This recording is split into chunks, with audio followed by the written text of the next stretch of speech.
Well, basically had to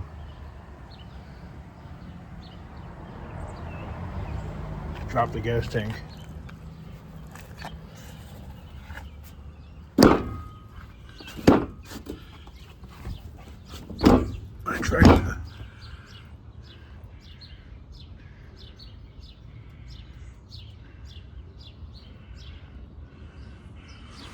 I tried to make an improvised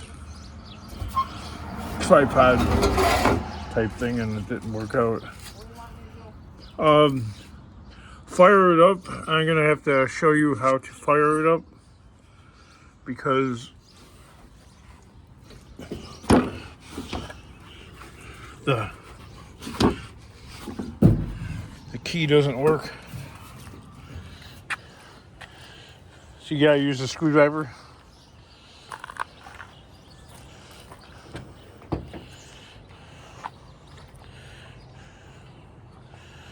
Gotta be kind of careful of how you do it, like everything else, because everything else is just sort of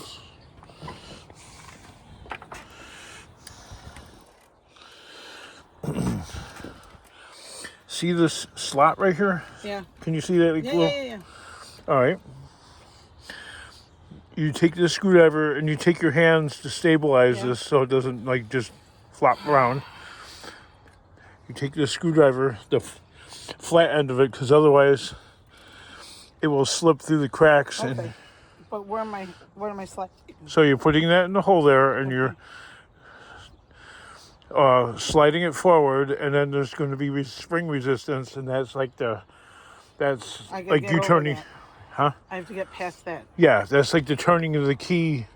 That's like you turning the key to crank the engine. All right, and once it fires up, obviously you just let it spring back how it normally aspirates to do that. How do I shut it off? You reverse your action. So you slide it back into this position. What's that? You go like that. Let me see. And it'll shut down. Don't leave. I haven't gone anywhere. It's not necessary to really get in the car. I mean, unless you want to get. I don't know how long you think I can stand here. Oh, I don't know. I can't. Let's see if you can. Not angle it, yeah, straight on. Because I seen at first you had it. I just have to get it in. Right. Just put it straight in, like, look. I know what to do. Okay, all right. Well, this freaking street's like a highway. This little itty bitty street. I don't think I'm going to be able to shut it off. Huh? I don't think I'm going to be able to shut it. Yeah, you just reverse your action. Okay, anyway, ready?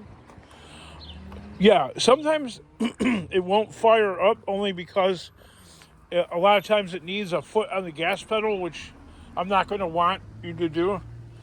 I'm just going to want you to crank it and attempt to make it fire up. And if it fires up, great. And if not, then I'm going to have to go there and manage the situation a little bit so that... Okay, go ahead and fire it up there. Let me make the screen bigger, because I want to see what's leaking.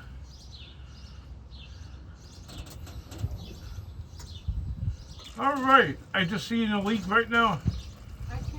I just seen a leak right now, so shut it. Just. I can't. This is what my fear was. Oh, okay. Try and switch it back. Did it? Not yet. All right.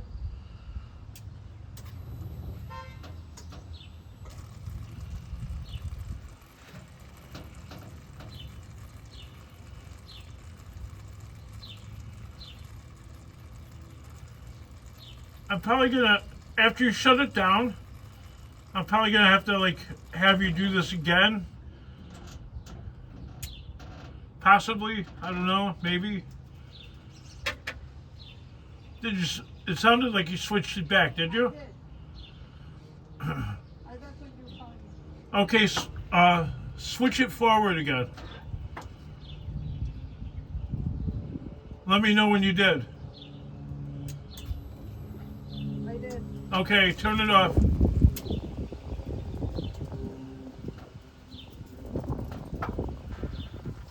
Oh boy. That could be either hose. Alright, you could close the door, and if I need you again, I'll have you. I'll sit in the car for a little bit in my car. Okay. Alright.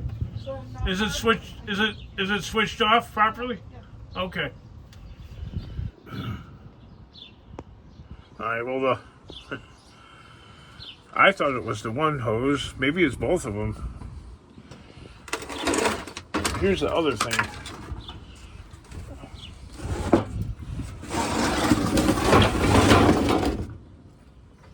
Here's the other thing. You know, like when the doctor goes and works on the patient and then discovers other things.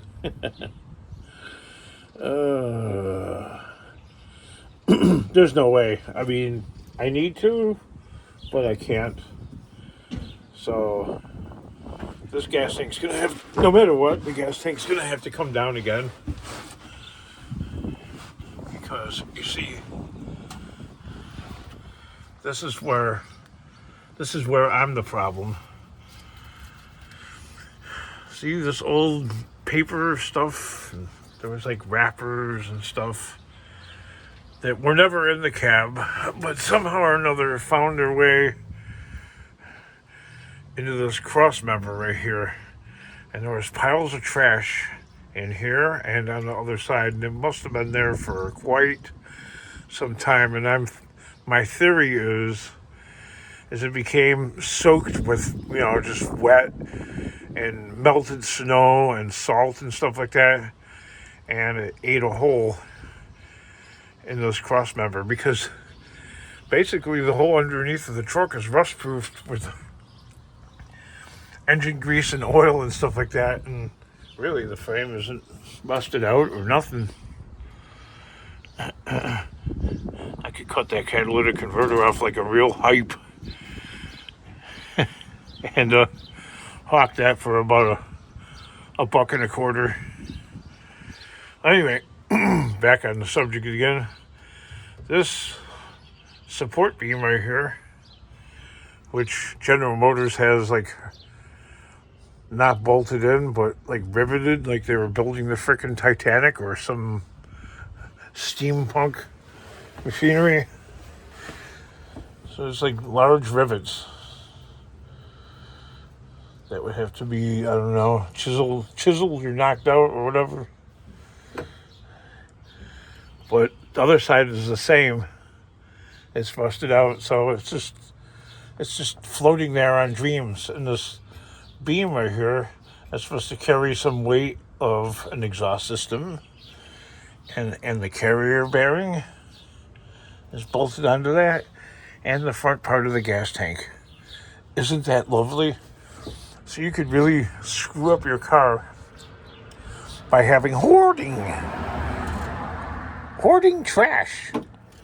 Yes, actual, like, just garbage is the culprit of this thing being rusted out, because yes, it's rusted out on the floor up in front, but that's from different causes. What the hell? Electric flake. This is the only beam under the truck that's rusted through. I mean, we have a similar one here. This carries the back weight of the gas tank, and it's not rusted out at all. I mean, there's a little bit of rust stains there, but I'm screwed and tattooed. I mean, that front strap right there is just hanging on my dreams. YouTube. And that's where we're at.